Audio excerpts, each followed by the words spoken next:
নমস্কার বন্ধুরা, আমি পিকু। আজকে আপনাদের সামনে নিয়ে এসেছি একটি নিরামিষ এই গরমের মধ্যে দুর্দান্ত স্বাদের রেসিপি। তার জন্য আমি লাউ কেটে নিয়েছি, আলু নিয়েছি, কাঁচা লঙ্কা আর বড়ি, তেজপাতা, শুকনো লঙ্কা আর রাঁধুনি। এটা রাঁধুনি লাউয়ের ঝোলও বলতে পারেন। খুবই ঠান্ডা, মানে গরমে একটা ঠান্ডা তরকারি, একটা আরামদায়ক খেয়ে একটা নিজের একটা মনে হবে যে না, খুবই তৃপ্তিদায়ক একটা, কিন্তু খুবই সামান্য মশলা আর উপকরণও খুবই সামান্য।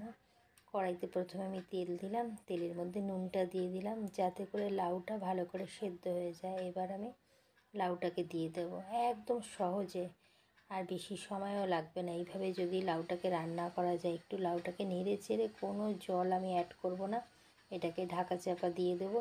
আর এইভাবে ঢাকা দেওয়া থাকলে না, বেশ ওই আস্তে আস্তে জল বেরিয়ে এটাকে সেদ্ধ হয়ে যায়। মাঝে মাঝে শুধু একটু এদিক ওদিক করে দিতে হবে, এপিট ওপিট করে দিলে পুরো ভালো করে এটা সেদ্ধ হয়ে যাবে।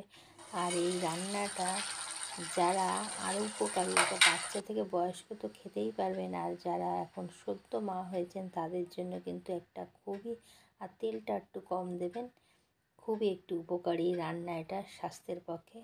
আর এই রান্নাটা লাউটা তো, আর এই গরমের দুপুরে যদি খাবার পাতে যদি এই লাউয়ের তরকারিটা থাকে, মনে হয় না আর কিছু লাগবে। আর এতটাই সুন্দর হয়, একদম অল্প মশলা। এখন আমি কড়াইতে তেল দিয়ে দিয়েছি, এখন বড়িটাকে একটু আমি ভেজে নেব। আর বড়িটা না দিলে এটার স্বাদটা ঠিক আসে না। আর বড়িটা হচ্ছে একদম বিউলির ডালেরই বড়ি, আর বিউলির ডালও পুরো ঠান্ডাই, জানেনই তো। আর এখন আমি একটু রাঁধুনি ফোড়ন দিলাম, আর তেজপাতা, শুকনো লঙ্কা, আর কিচ্ছু না। আর এই রান্নাটাতে না ঝালটাও খুব একটা লাগে না।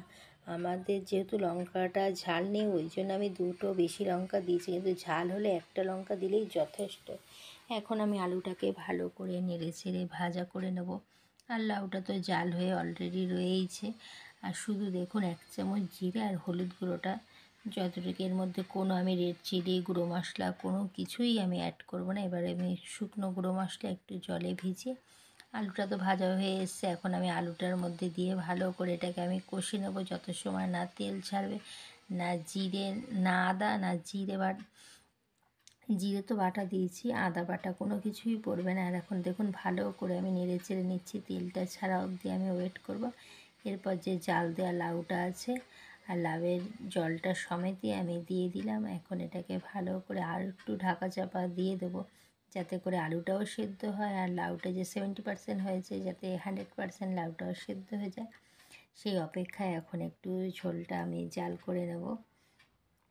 দেখুন মাঝে মাঝে এটাকে এদিক ওদিক করে দিতে হয়, তাহলে পুরোটাই জাল উঠে সেদ্ধ হয়ে যায়। আর সকলেই তো জানেন, আর আমি যেভাবে, সকলেই লাউয়ের তরকারি এক একজন এক এক রকমভাবে করেন, কিন্তু আমি যেভাবে করি আমার মার কাছে শেখা, আমি সেটাই আমি আপনাদের সাথে শেয়ার করলাম। আর এর মধ্যে কাঁকড়া দিয়েও আমরা খাই, কিন্তু আজকে তো আমি পুরো একদম গরমের জন্য পুরো নিরামিষ একটা পাতলা ঝোল তরকারি আপনাদের সাথে শেয়ার করছি। আর এখন বড়িগুলো আমি দিয়ে দেবো, দিয়ে আর একটু ঢাকা দেবো, তাহলে কি বড়িগুলো ভালো মতো একটু ফুলে উঠবে ঝোলের মধ্যে পড়ে। আর একটু জাল দিয়ে নিই, আর তারপরে দেবো হচ্ছে আমি একটু মিষ্টি।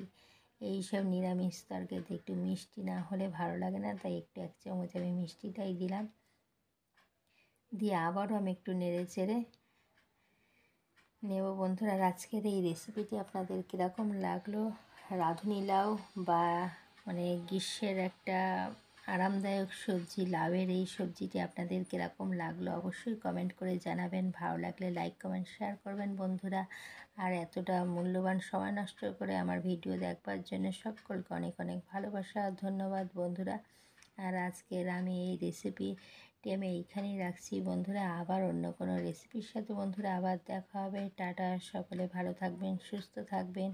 গরমে বেশি বেশি করে জল খাবেন, গরম তো পড়েই গেছে। আর এইখানেই আজকের ব্লগটা আমি রাখছি, রেসিপি ব্লগ বন্ধুরা।